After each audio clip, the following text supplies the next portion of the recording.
Good evening, and it's so good to have you on another very exciting edition of Sunday Special on Nta Calabar. Tonight is a bumper package featuring stories of major events from government, organizations, institutions from across the length and breadth of the state. Stories carefully packaged for your delight to educate, inform, and of course entertain you. We then join you to just stay tuned and really have a good time. I am Maureen Leo Ajom. I will be back in just a moment.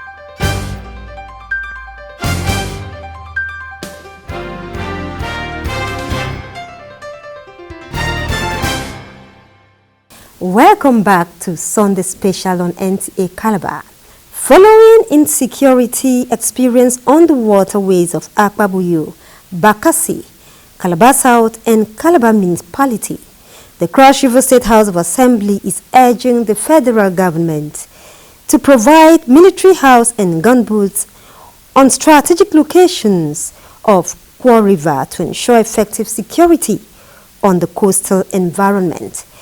This was when the motion of public importance on militant attack in Akpabuyo community was raised by the member representing Akpabuyo constituency, Basi. Udwak Etam tells us more. The routine invasion and attack by militants on the coastal communities of Akwa-Sokoyamba, Esokumba, and other communities of Akpabuyo, Bakassi, Calabar South and Municipality through the Kwa River was presented on the floor of the Cross River State House of Assembly by member representing Akpabuyo State constituency, Basi, who noted that the militants have stopped the fishermen and farmers of those communities from their occupation, causing more hardship. Concerned about the well-being of his constituents and following the recent tragic incident at Akwa-Sokoyamba and Esukmba, where one villager was killed and several others injured, the lawmaker who bemoaned the situation called on the state government to check insecurity on the waterways, while urging the federal government through the Nigerian Navy and Army to position military house and gunboats at Akwa-Sokoyamba in Akpabuyo and Inwaisre in Bakassi local government area, as well as other strategic locations of Kwa River. For more than 1 year, youth from this community of Esumba and Akwa-Sokoyamba, the Korok River side, they cannot go to the river to fish. The farmers who normally farm along the coastline cannot do their farming.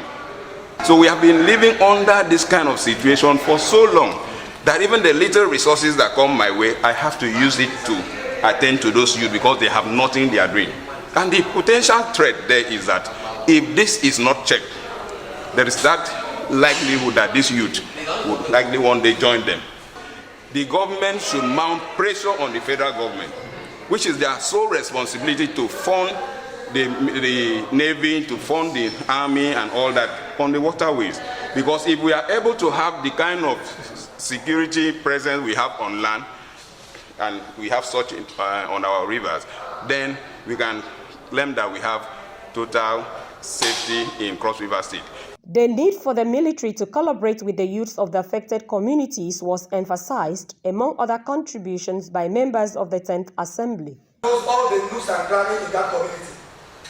So it is the best thing for them to work with the youth of that very community as we live here in Calabar South. We have so many tricks. If you block here today, they will use another trick. If you block here, they will use another trick. So that the security agency, they can only use that gunboat to mount checkpoints in our waterways so that we can come this menace.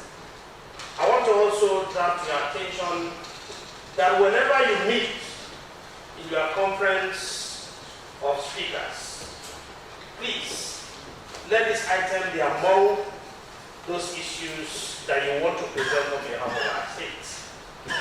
To know that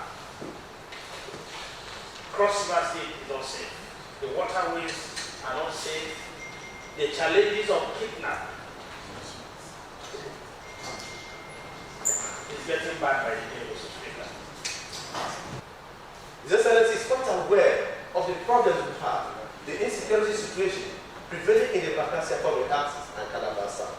The entire state is aware and is working tirelessly to fix those things that were not there before, so that we can have a relief from these incessant attacks. The Speaker of the Cross River State House of Assembly, Elvet Ayambem, has this to say. When the governor comes into town, after the presentation, we bring him a protocol only to talk on this issue. But if we do that, there's every tendency that the government will know that the house is naturally one, and this is the only duty of the house. The House also urged the state government to provide palliative for the people of the area who have been cut off from their livelihood by the militants. In Calabar, Uduak Etam, NTA News. It was a moment of nostalgia driven by the spirit of giving back to develop their alma mater, as Hope Waddell Old Students Association Class of 89 International converged on the ancient city of Calabar to celebrate their 30 years post-graduation anniversary mega reunion, dinner, and awards night. Paul Abel reports that the theme for this year's celebration is Hope Waddell, a cherished legacy. Hope Waddell Training Institution has churned out great men contributing to national and global development, and this class of 89 for the past 8 years holding this reunion in different cities has given back to the school with several projects in line with its purpose, vision and mission. The 2024 edition of the reunion is special, making it 30 years since graduation and back to where it all started. The class of 89 attends devotion at the prestigious Hope Waddell Chapel, participates in more classroom activities, replaces the old signage with a current state-of-the-art 3D text signage as the class project for the year, as well as played a football match with class of 88 where they walloped them with 2 unreplied goals. Praise the Lord, praise the Lord, let the people rejoice.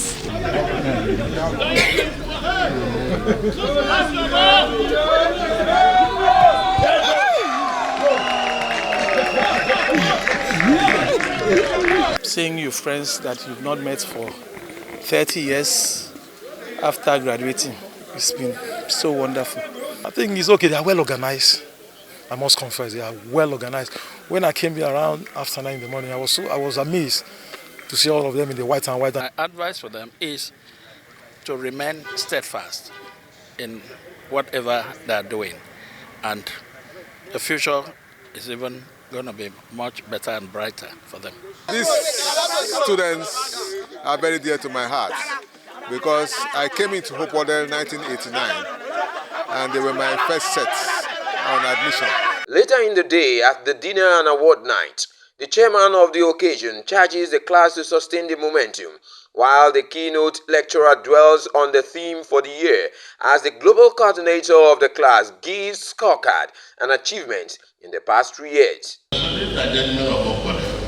have that respect because the school enshrined in you that culture of integrity, no fear. Even our anthem. Nobody died a few days after the mission authorities in Calabar decided to name the school after him. He wasn't aware on his deathbed that the authorities had decided to name the school after him. The life that God has given to us, celebrate the achievement that God has given to us, celebrate that we have had the ability in our lifetime to add value, to impact, to give back to Hope Waddell Training Institution that has made us the men that we are today. It was also a night of beautiful song rendition by the Old Students Association Choir and presentation of awards, scholarship to children of classmates, teachers award, and all students award in different categories for their impact on the institution.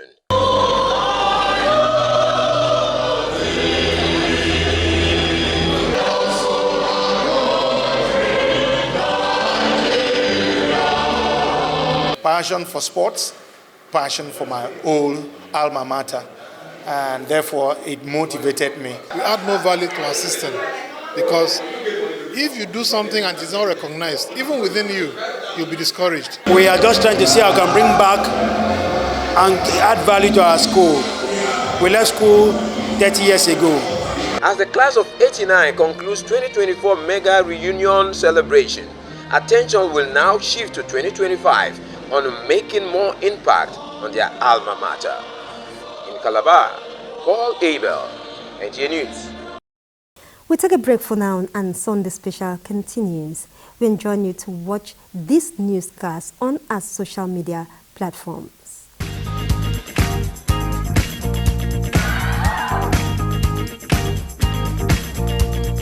Are you looking for a secured environment with good parking space and a natural ambience? Then look no further. Nta Calabar Entertainment Ground has got you covered for marriages, parties, and all kinds of events. Have an event at Nta Calabar Entertainment Ground, you stand a chance to get a discounted rate for your event coverage. For bookings, please call Jane 0806 353 3069. Celebrate your events at Nta Calabar Entertainment Ground. Nta Calabar, the station for the people.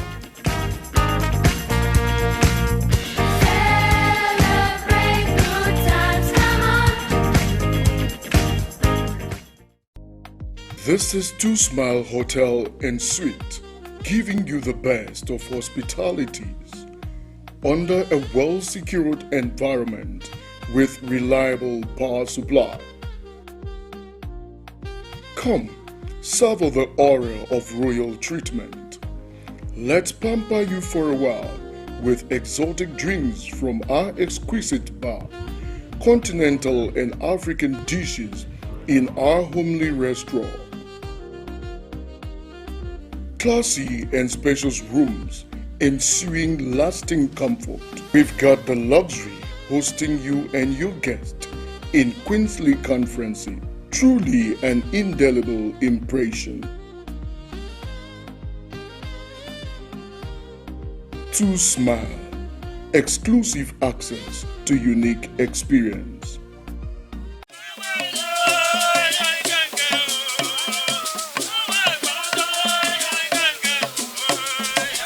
Nta Calabar presents Obiutube in collaboration with Apalak. Obiutube showing on Nta Calabar every Thursday at 7:30 p.m.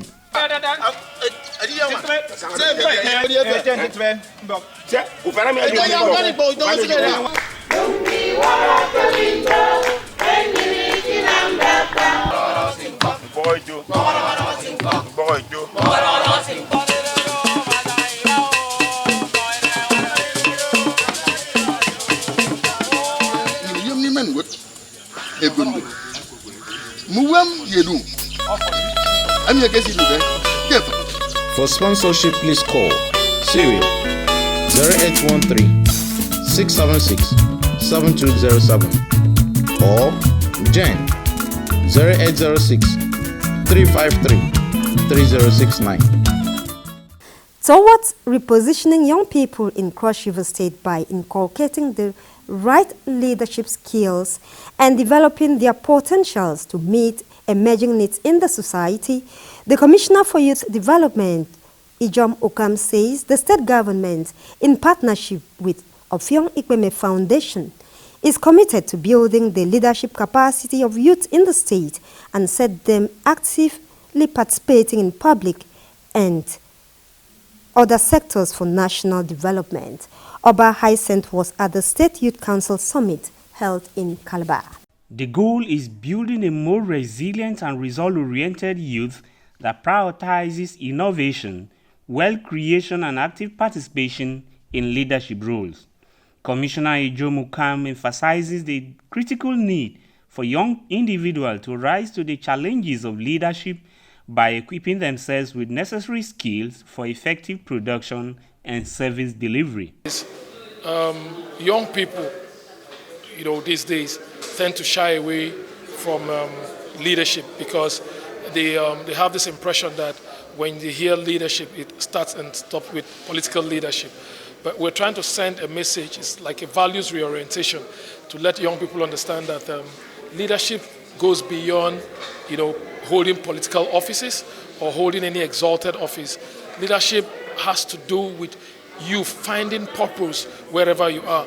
It has to do with you discovering yourself, discovering the talent and the potentials that you have in you, and using that talent and potential to solve a particular problem in your society, and also use that potential or talent, to be creative and use that creativity, productively for yourself and for society. The convener of Young Ikpeme with the chairman of the National Youth Council Cross River State Chapter, Emmanuel Olari, and other guest speakers underscored the importance of youth leadership development, especially in the context of the global economic challenges faced today. Young people in Cross River State really differentiate between the term politics and the term leadership, right? So we have to change that status quo. I want to make sure people understand that before you go into leadership, you have to build capacity. Young people nowadays get to run into leadership. That's why you see young boys running around big politicians at the end of the day getting peanuts and then still getting to complain. But as young people, let's build capacity so that we can stand up. I have a mantra: to be heard, you have to stand up to be counted. Everything rises and falls with leadership. And then as young persons being elected into office, we feel that we need to get this information to the public domain so that young people will know that everything rises and falls with leadership. And if everything rises and falls with leadership, so young people should know the basic thing they need to do to get things done rightly. That's why we went into this partnership with the Ikpeme Foundation. The one thing I've catched here is the SWOT analysis of every leader, to know your strengths, your weaknesses, your opportunities, and then the threats around the business. And then I've learned about the SMART leadership analysis, that you should set goals that are specific, measurable, attainable, realistic, and then time-bound. So while I was listening to the speakers, I was also reading something on my phone, and they said that the 5 people that are around you really matters a lot. So you have to be connected to the right persons, because if you have 5 business-minded persons around you, definitely you will not falter in your business. But if you have slack people around you, you'll be the 6th person. The summit serves as a vital platform for dialogue, inspiring participants to embrace leadership opportunities and contribute to economic resilience through innovation and networking. In Calabar, Oba Hyacinth, NTA News. The theme, Enhancing Cultural Stewardship Through Inclusive Community Engagement in Nigeria, museums express the unique value of culture in connecting the dots museums conversation, as organized by Calabar Slave History Museum in collaboration with the Go the Institute and Ford Foundation to create more awareness in promoting Nigeria's indigenous cultural heritage. Erika Ivy reports that the Director General, National Commissions for Museums and Monuments, and curators across the state were at the event to encourage preservation of traditional heritage. The history of Slave Museum in Calabar and beyond is one with a huge cultural and historical significance needed to be harnessed by evolving ways and measures to translate the valuable cultural heritage to a more formidable standard, engaging communities for economic prosperity. Perhaps we can create avenues of approval that won't deter people that want to donate, but at the same time put some structure in how the museum actually receives these gifts. Of youth education for museums, and with museums it has a fellowship program and it has a museum conversation program. So all of this is about working with 6 Nigerian museums, both private, public and university museums, to connect the dots of culture, people, spaces, art. To change their exhibits and have more interactive and digital interaction with the public, then I believe you will see that it'll foster a greater and better relationship between. Stakeholders at the occasion are emphatic on supporting the museum ecosystem by building relationships with host communities, encouraging education tourism in young people to reprogram their minds to accept and appreciate Nigerian culture. Then we need to educate people. And in educating people, we also need people who knows the story very, very well. And like it has been said here, people who will work in the museum needs to be very, very knowledgeable. We need to train them. There's a room for training and retraining so that when you are talking to people, when you are talking to tourists, you are giving them first-hand information. So a program could be designed in museum where people will come in, pay a token, that will take them from Calabar Museum to Obudu with their hotels and everything. Another thing that will create income for the museum is having a museum kitchen. Taking deliberate steps to make sure that we improve on our museums by making sure that we encourage the people, by making sure that we create awareness.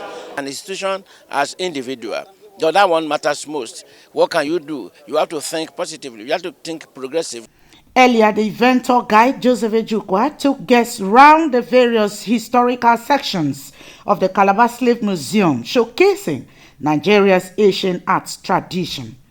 Indeed, there were about 3 slave markets in Calabar when slaves were sold. But the only surviving market today is this called Esumba Slave Market. This is still found in Akpabuyo local government area. Akpabuyo is just between 20 to 30 minutes drive from here, you arrive there. The market is still there, but what is obtainable now is only trade by barter. Panel of discussants and other presentations added value to the occasion. The curator Calabar Slaves History Museum highlighted the contributions of museum as an industry to include job creation for young people. So when we partner with people and people who can help us and bring about all of these programs that we intend to do, we can actually achieve it. Yeah, because museum cannot do it alone. If we have people coming here to partner with us and sponsor us and collaborate with us, we'll actually do a lot of these programs. Calabar Slave History Museum is among the 6 museums selected by Ford Foundation for Connecting the Dots Museum Conversation. It is situated at the Marina Resorts. In Calabar, Erika Ivy, NTA News. And that's it on Sunday Special tonight. We thank you so very much for being a part of the outing.